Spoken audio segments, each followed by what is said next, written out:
हाँ देवी, यदि औषधि नहीं तो एक उपाय अवश्य है। क्या? यदि गौ से प्राप्त होने वाले पंचगव्य का सेवन किया जाए तो इस विष के प्रभाव को समाप्त किया जा सकता है। पंचगव्य अर्थात? अर्थात गौ से प्राप्त होने वाले दुग्ध, दही, घी, गोबर एवं मूत्र के मिश्रण का सेवन किया जाए तो वो अमृत तुल्य हो जाता है और ये पंचगव्य ही विष के प्रभाव को समाप्त कर सकता है देवी। तो फिर विलंब कैसा ऋषिवर? आप पंचगव्य औषधि तैयार क्यों नहीं करते? वो इसलिए देवी कि इस समय पृथ्वी पर एक भी गौ नहीं है। पृथ्वी गौ विहीन हो चुकी है देवी।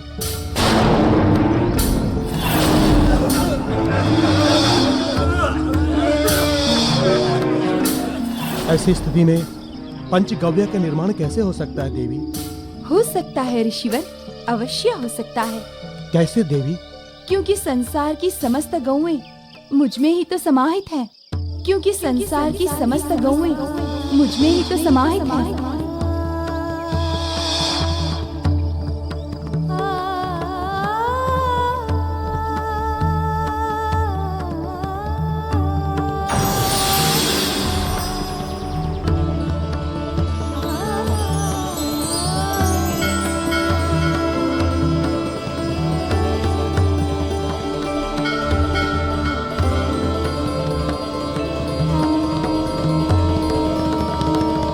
देवी आप?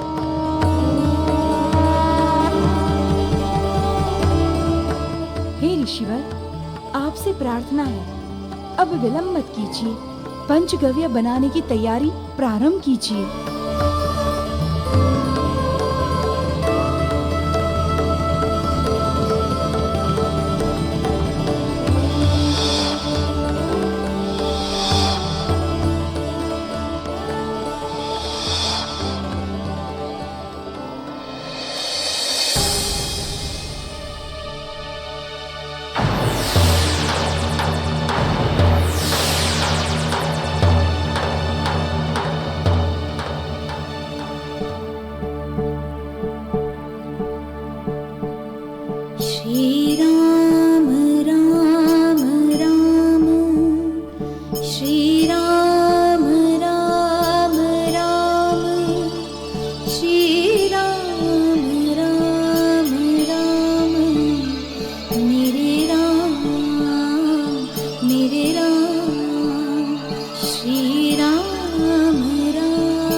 मारुति, तुमने असुरराज स्तंभका सुर के मार्ग में बहुत सी बाधाएं, बहुत से अवरोध उपस्थित किए हैं। इसलिए हम अब तुम्हारा भक्षण कर तुम्हें इस संसार से अनुपस्थित कर देंगे।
अरे ये क्या?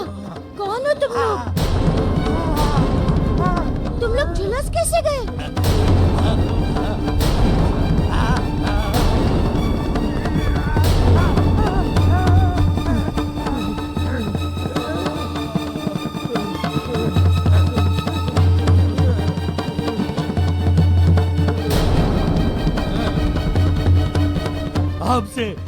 आपसे छल करने के कारण। मुझसे छल करने के कारण? परंतु क्यों? तुम लोग क्यों मुझसे छल कर रहे थे? और तुम लोग हो कौन? प्रभु, हम असुर राज तंबकासुर के असुर दुर्दर्श और दुर्मुख हैं।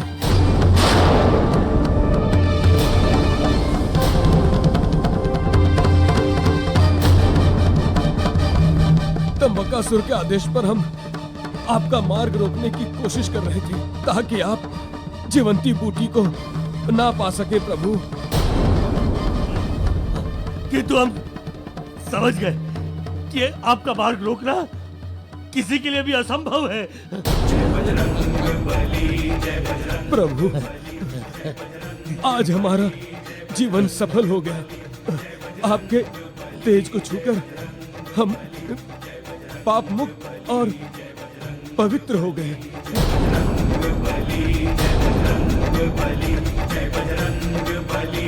और अब हम परम गति को प्राप्त हो रहे हैं।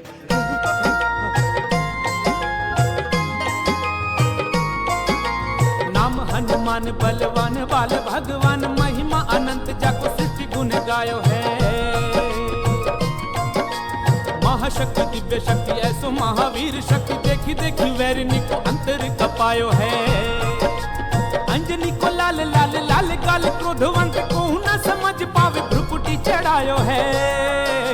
बाल हनुमान महाकाल भगवान धाय, वैरिणी के अंत है तो गदा को उठायो है। वैरिणी के अंत है तो गदा को उठायो है। वैरिणी के अंत है तो गदा को उठायो है।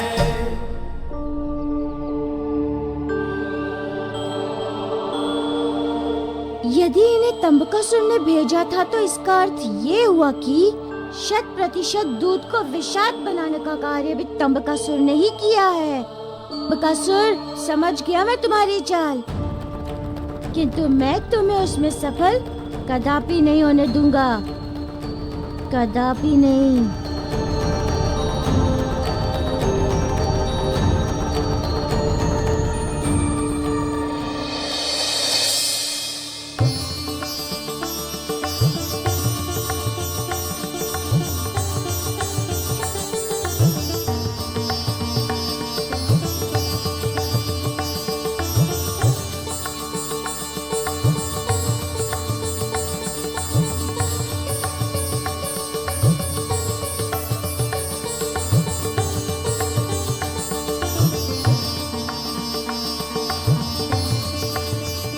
गुरुदेव, दुग्ध।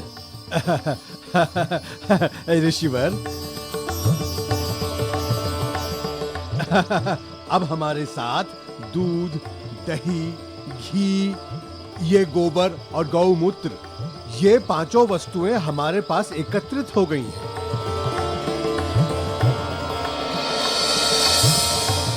अब आप इनसे पंचगव्य का निर्माण कर सकते हैं। अवश्य जामवंत जी।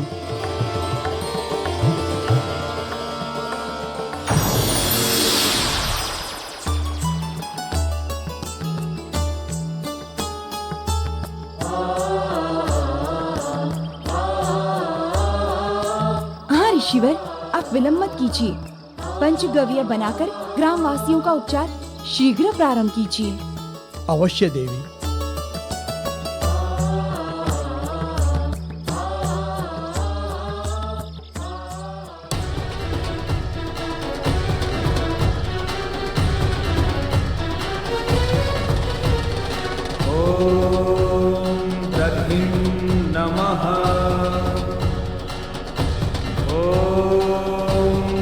दधिं नमः। ॐ गोमूत्रं नमः। ॐ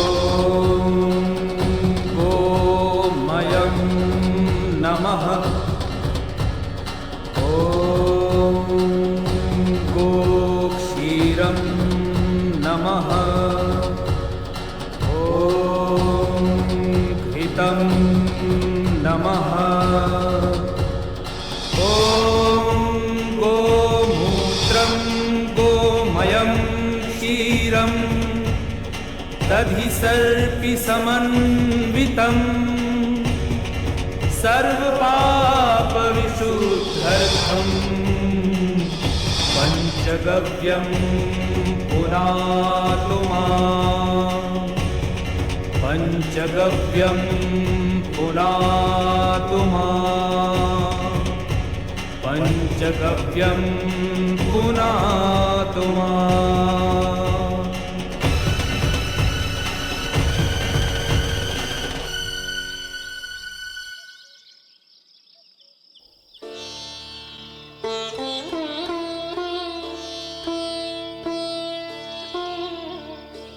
देवी, पंचगव्य तैयार हो गया है।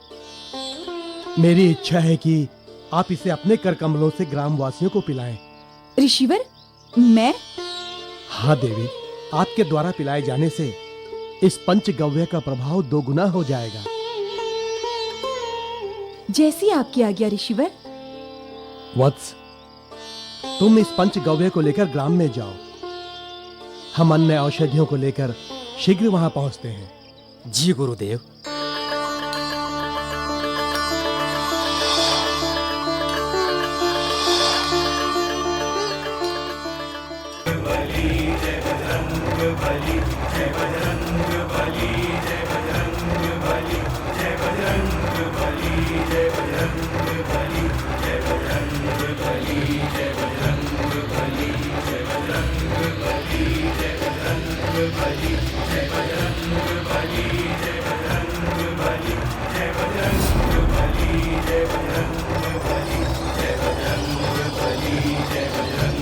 लगता है यही है सुकर्ष ऋषि के दोनों पुत्रों का घोंसला।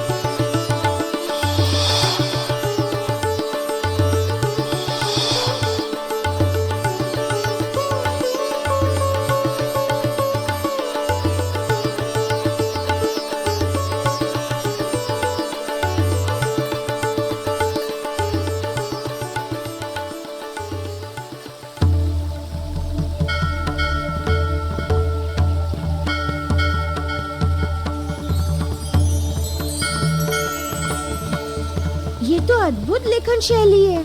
इस लेखन शैली को देखकर तो ऐसा प्रतीत होता है कि किसी पंछी ने अपनी चोंच से लिखा हो। इसका अर्थ ये हुआ कि ये स्थान उन्हीं पुण्यात्मा धर्म पक्षियों का है।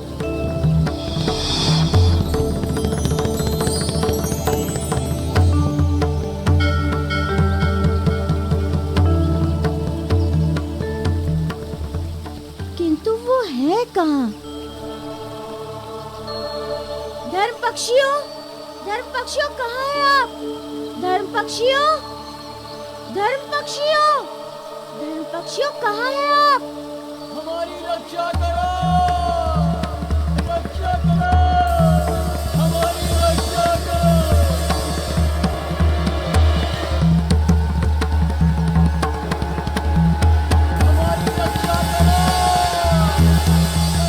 ये तो उन्हीं धर्म पक्षियों का स्वर है। लगता है वो किसी संकट में है। मुझे उनकी रक्षा करनी होगी।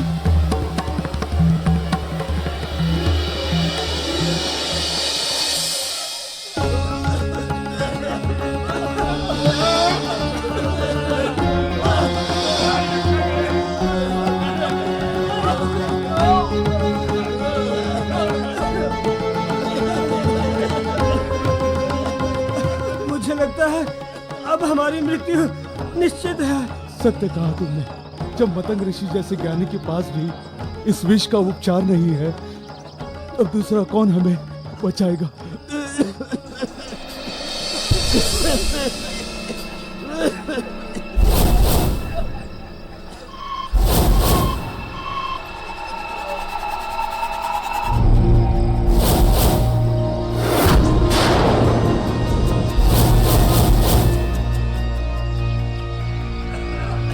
असुरराज, वो गौ तो यहाँ पर अब तक नहीं आई। आपको विश्वास है वो यहाँ आएगी? पूर्ण विश्वास है, वो गौ यहाँ अवश्य आएगी।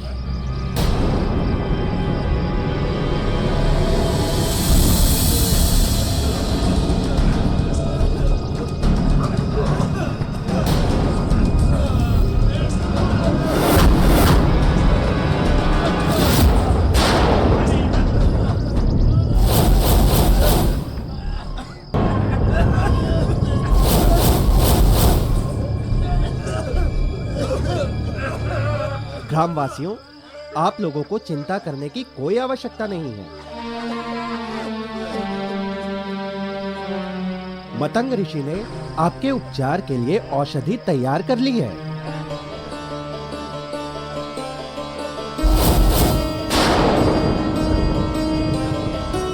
अब आप सभी शीघ्र ही स्वस्थ हो जाओगे।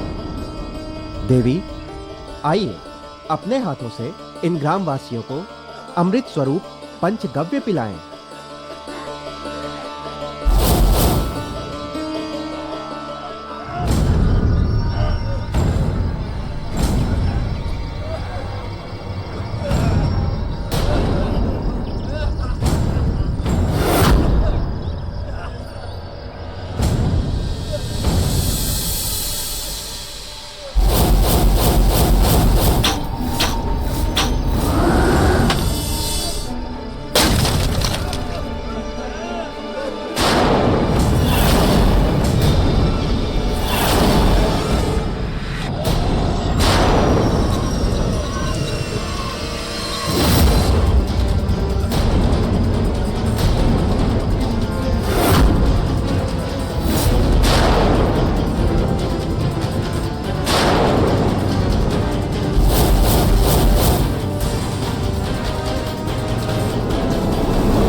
स्त्री, मैं तुझे पहचान गया हूं।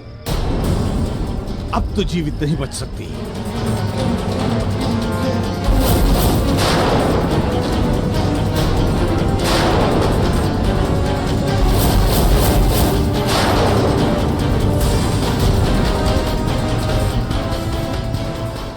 असुर, हम तुम्हें इन पर एक भी प्रहार नहीं करने देंगे। हम तुम्हारी दुर्भावनाओं को कभी पूर्ण नहीं होने देंगे। देवी, हम इसे रोकते हैं। तब तक आप मतंग ऋषि के पास चली जाइए। एक वही आपकी रक्षा कर सकते हैं।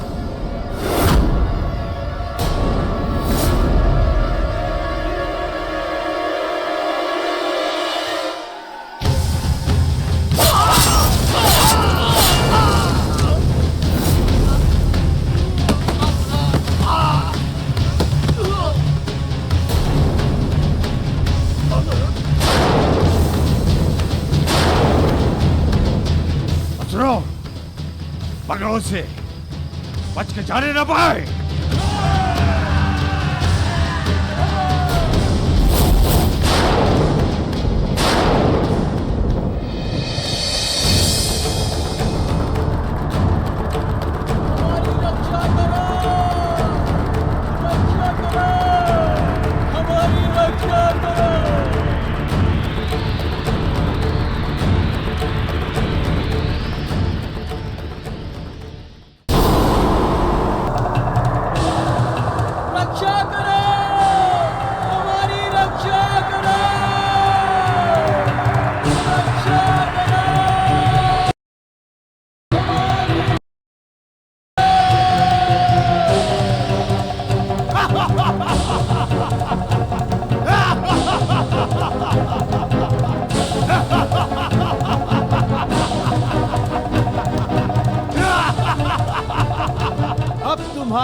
रक्षा करने कोई नहीं आएगा।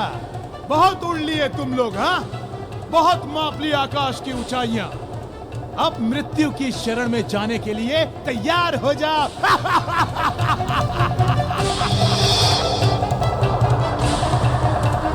रक्षा करो,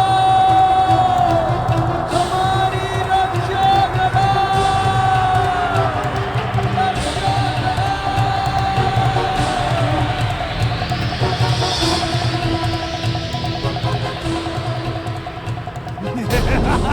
ओ, तुम हमें क्यों मारना चाहते हो? क्या शत्रुता है हमसे? क्या भूल हुई है हमसे? भूल भूल ये हुई है कि तुम लोग बहुत बड़े ज्ञानी हो। ज्ञानी हैं तो हम अपने ज्ञान का प्रयोग संसार के कल्याण के लिए तो करते हैं। इसमें बुराई क्या है? बुराई बुराई यही है कि हम संसार का कल्याण नहीं चाहते, हम संसार का नाश चाहते हैं। और तुम लोग संसार की भलाई चाहते हो। आज हम इस अच्छाई का अंत कर देंगे, ताकि कोई करने वाला ना रहे।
देवताओं की रक्षा करने वाली, बहुत कर ली तूने देवताओं की रक्षा,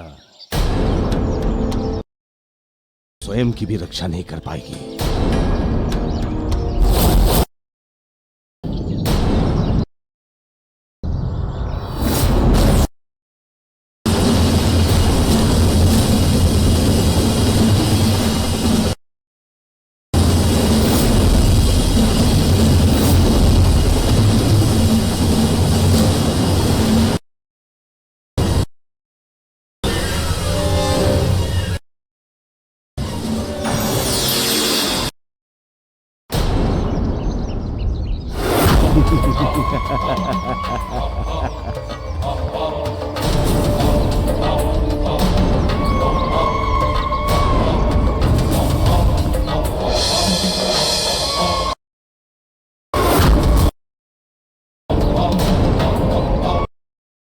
चलो इसे पाताल लोक।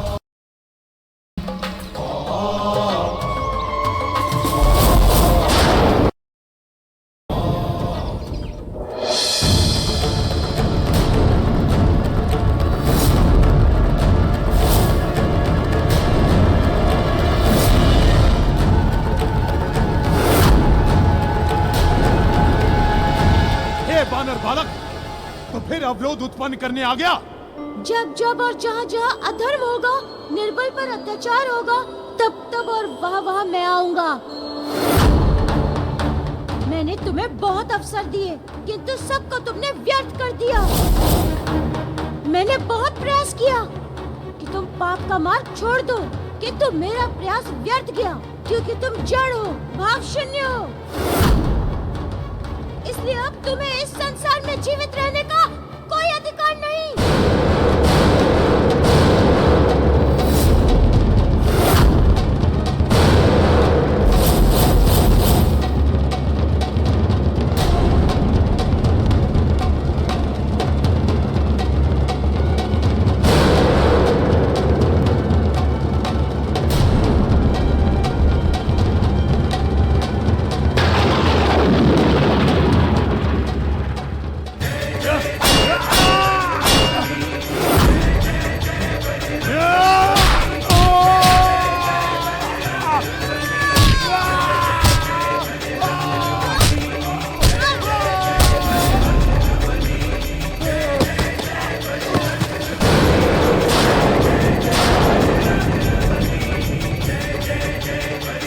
शंभासुर, आज तक तुमने जितने भी पाप किए हैं, आज उन सब का अंत होगा, तुम्हारे अंत के साथ।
धर्म पक्षियों, अब आप दोनों का जीवन सुरक्षित है।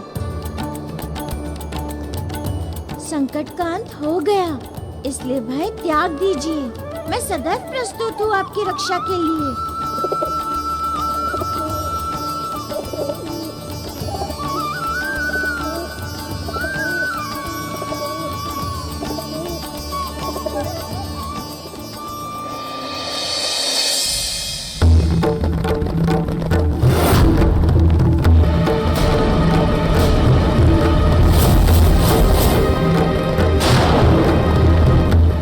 असुरराज,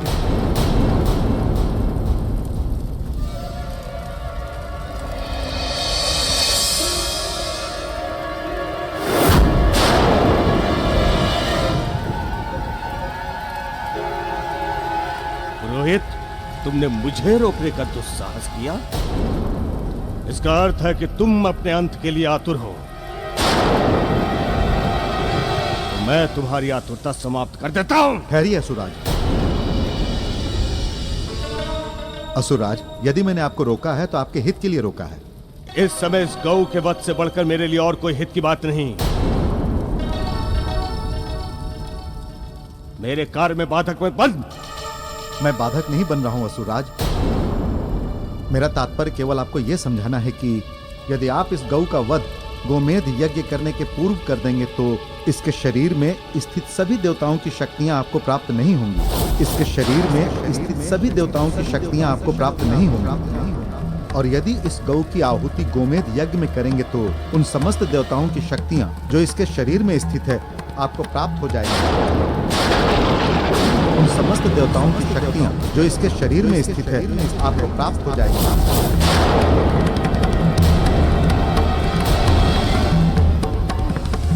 समस्त देवताओं की शक्तियां जो इसके शरीर में स्थित है आपको प्राप्त हो जाएंगी। तदुपरांत आप संसार के सर्वशक्तिमान प्राणी हो जाएंगे।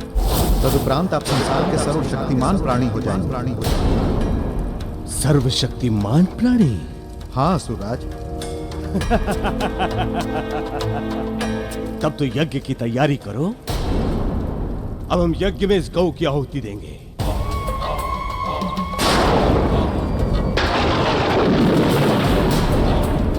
जाओ।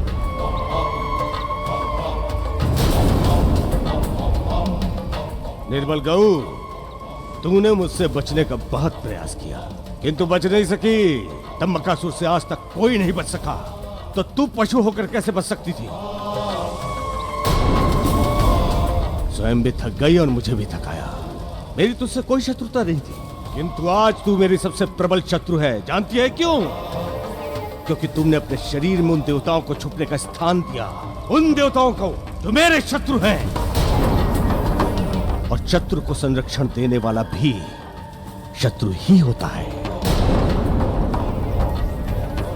इसलिए देवताओं से पहले मैं तेरा अंत करूंगा।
हमारा जीवन बचाने के लिए आपका बहुत बहुत धन्यवाद मारुति।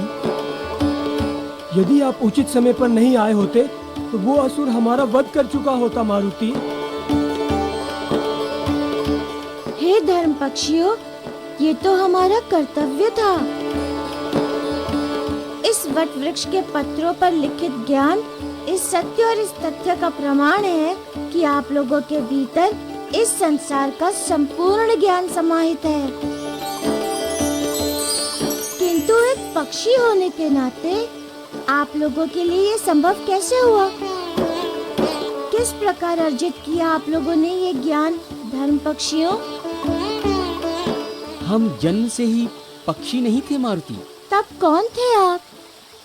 हम ऋषि पुत्र हैं एवं श्रापवश ये जीवन व्यतीत कर रहे हैं।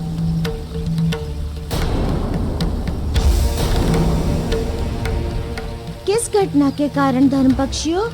एक समय की बात है, हम अपने पिता ऋषि सुकर्ष के साथ अध्ययन कर रहे थे।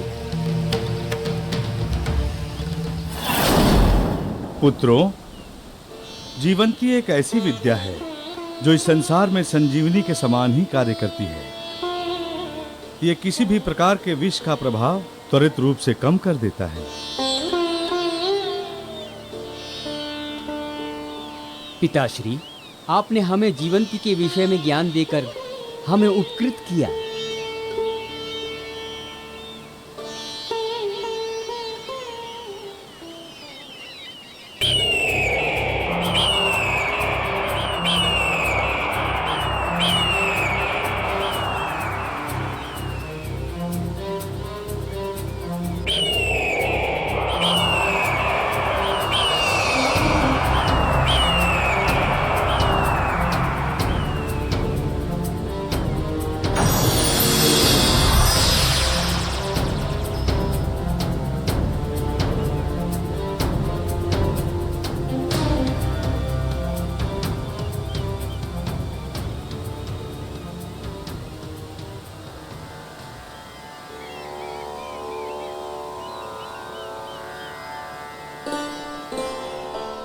प्रणाम गिद्धराज।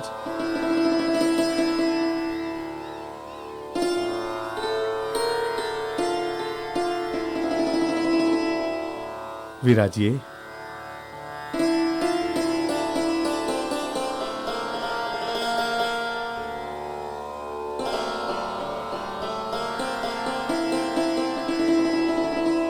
हे गिद्धराज, आप किस उद्देश्य से हमारे आश्रम पधारे हैं? बताइए, मैं किस प्रकार आपकी सेवा कर सकता हूं? ऋषि सुकर्ष, मैंने सुना है कि आपके आश्रम से कोई भी अतिथि निराश होकर नहीं लौटता। गिद्धराज, आपने सही सुना है। अपने आने का उद्देश्य बताइए। तो सुनिए, मुझे लगी है भूख और मैं हूं मांसाहारी, अतः आप मेरे लिए पाप रहित भोजन की व्यवस्था कीजिए। पाप रहित भोजन की व्यवस्था कीजिए। पाप रहित भोजन की व्यवस्था कीजिए।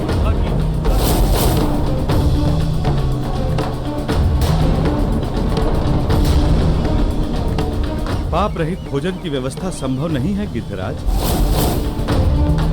यदि मैं आपके भोजन हेतु किसी जीव की हत्या करता हूं, तो वो भोजन पाप युक्त होगा। इसका अर्थ ये हुआ कि मैं आपके द्वार से भूखा लौट जाऊं। गिद्धराज, यदि कोई अतिथि मेरे आश्रम से भूखा लौट जाए तो इससे बड़ा पाप कोई और नहीं है। पुत्रों, गिद्धराज हमारे अतिथि हैं। अतिथि देवो भव। अतिथि की सेवा प्राण देकर भी करनी चाहिए। अतः मेरी इच्छा है कि तुम दोनों अपने शरीर स्वेच्छा से गिद्धराज को समर्पित करो। अतः मेरी इच्छा है कि तुम दोनों अपने शरीर स्वेच्छा से गिद्धराज को समर्पित करो।